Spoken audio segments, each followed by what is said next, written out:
Hi guys. So, today is December 11th and it is a Friday. Yay!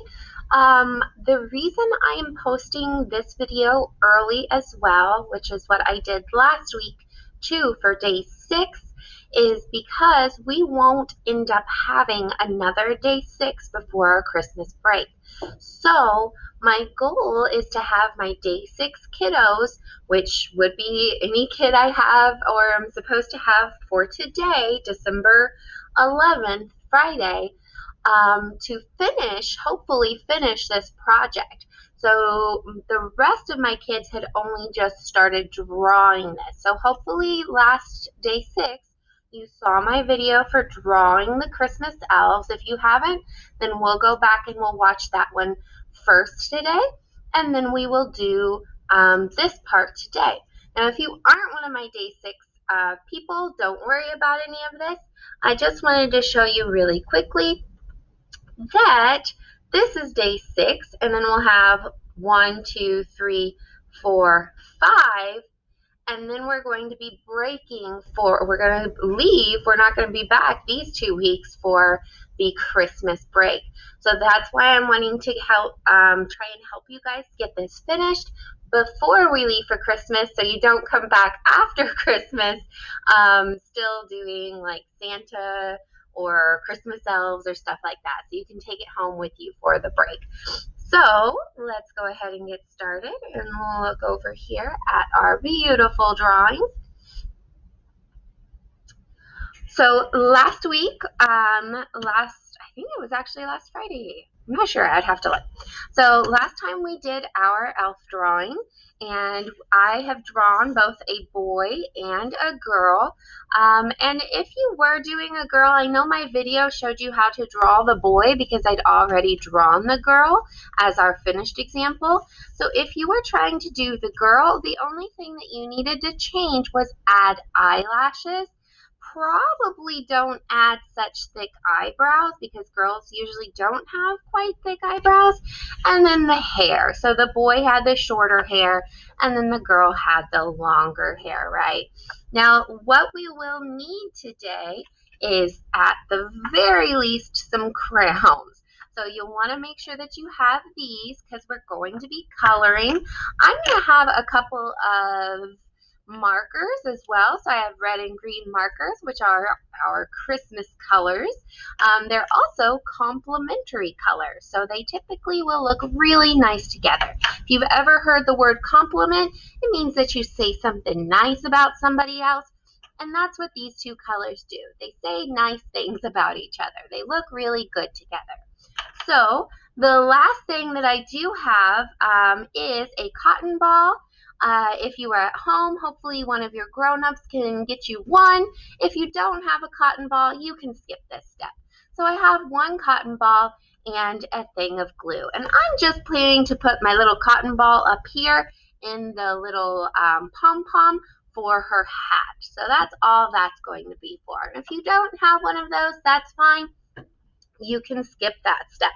So when you are coloring, one of the things that I do want to remind you of, remember you're not drawing this paper. So I'm just showing you this as a reminder of what our good art looks like, our good coloring, and our not so good coloring. So you want to make sure that you are not scribbling and that you are doing this side with the happy face color. So you're you're staying inside the lines, and hopefully you're doing that step. The next step is coloring in one direction. So here I colored up and down in my tree, but over here it's all different directions, and that doesn't make it look good. So you want to make sure that your art looks good. And then the last one, which is a really important one that I've seen some kids rushing their art, and they're doing this over here, which is our not so good side. You need to be doing this. So when it says no white spaces, it means that you're not leaving these big empty areas. Let me see if I can hold that closer. You see those big empty white areas that are just skipped? So that's not going to, it doesn't look finished, right? It doesn't look like Miss Mobley took her time to finish coloring nicely.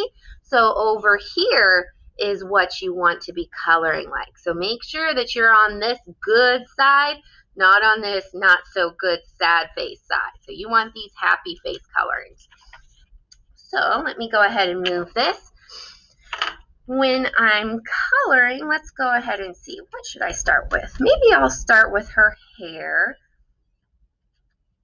Trying to figure out what color hair I want to give her. Now you can color her hair whatever color you want. She's an elf, so you could even color it crazy colors or rainbow colors. I'm not sure. I think I'm just going to go with brown. And I'm going to use a couple of browns. So I have this really light brown and this dark brown. So I'm going to go ahead and just start with the light brown.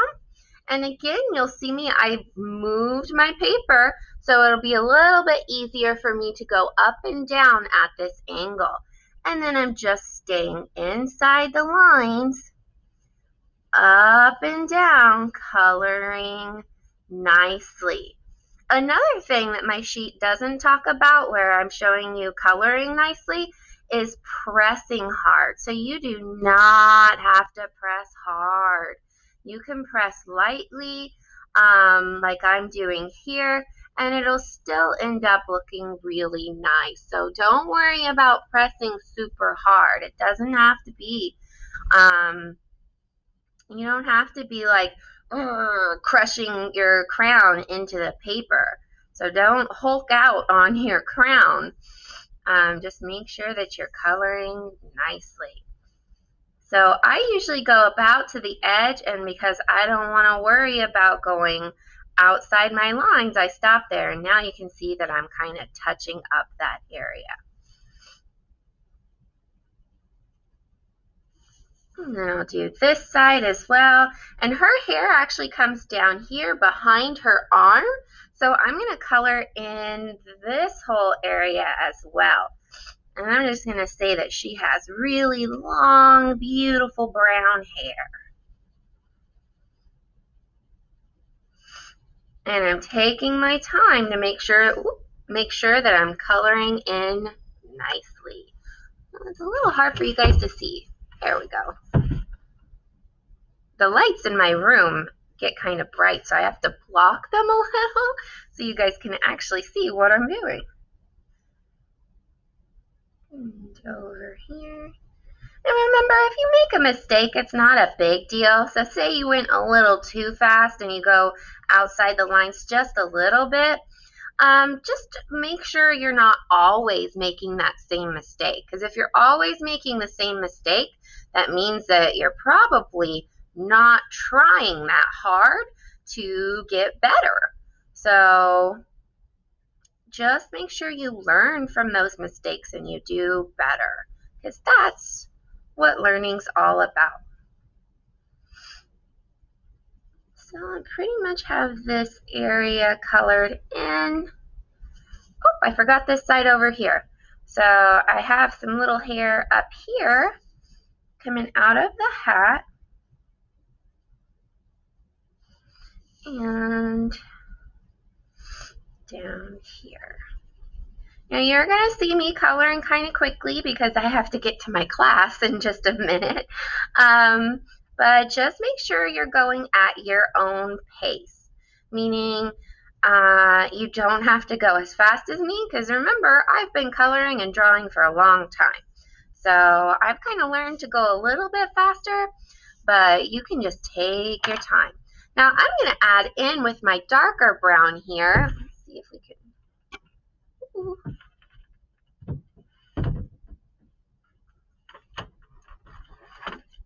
Got things on my desk trying to fall over. I'm just going to add some curvy lines in there just to make it look even more like hair.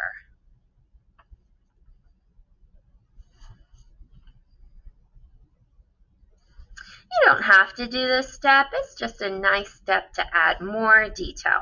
And if you know Miss Mobley at this point, you know I like more details.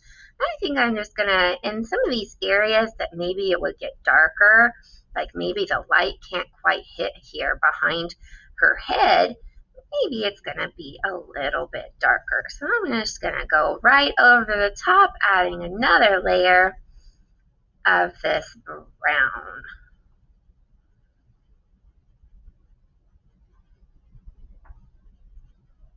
So just kind of in this curvy direction to make it look more and more like hair.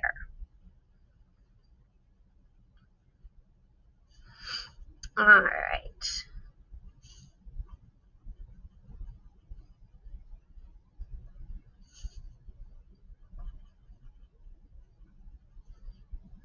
And it's just a curvy line, kind of like a wave. If you turn it sideways, it looks kind of like an ocean wave. And everybody can do a curvy line.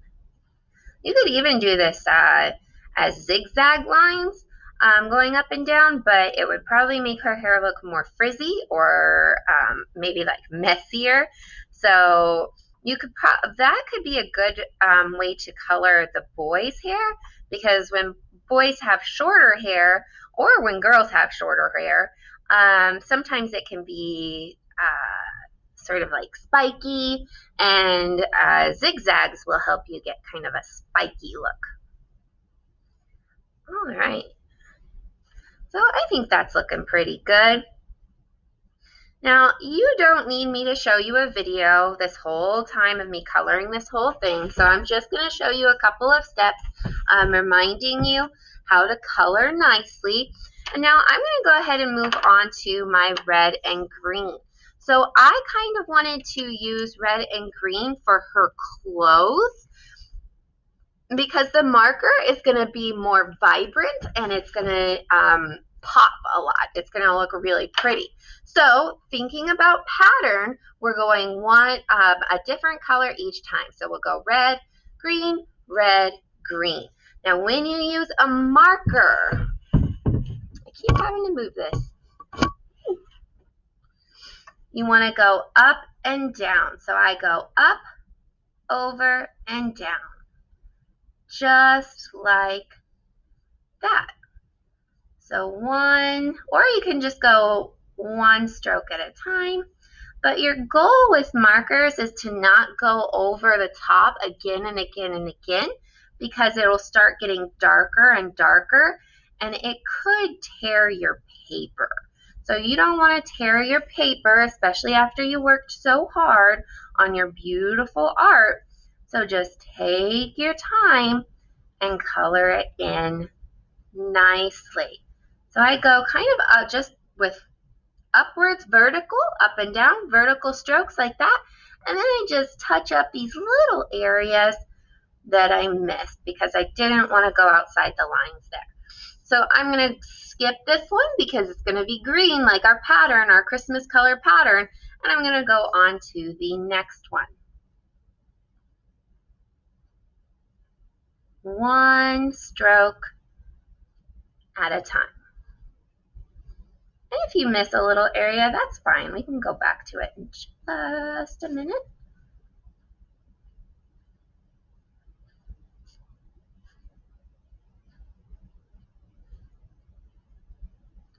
All right, and then you can go in and touch up any little spots that you missed.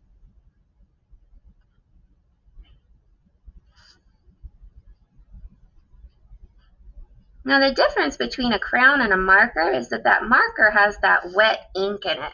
So that's why the more you use it, the wetter that area is going to get. So you don't want to be going over the same spot again and again.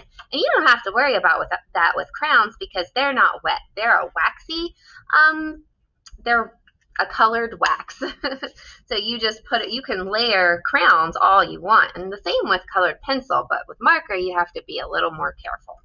And then I could move on to my green. But I'm going to go ahead and skip to our little pom-pom because I have to get going. My class is waiting for me. So all I'm going to do, twist the top of your glue. If you have a glue stick, that's fine. You can use it instead. Twist the top. If you have some dry glue here, you might need to kind of peel that off so it's not blocking it and put it in the trash. Turn it upside down. If you've been using your glue for a little while, it might be kind of, it's probably going to be like here, and when we turn it upside down, we're going to have to shake it a little and give it a second to come all the way down. So all I'm going to do is put like a little spiral. It's kind of hard to see that.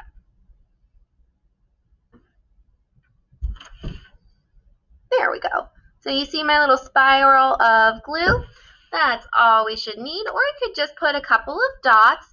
Then I take my cotton ball and I'm going to pull it apart just a little so I can make it look more like a circle instead of like a cotton ball or like a marshmallow. I want it to be kind of a circle.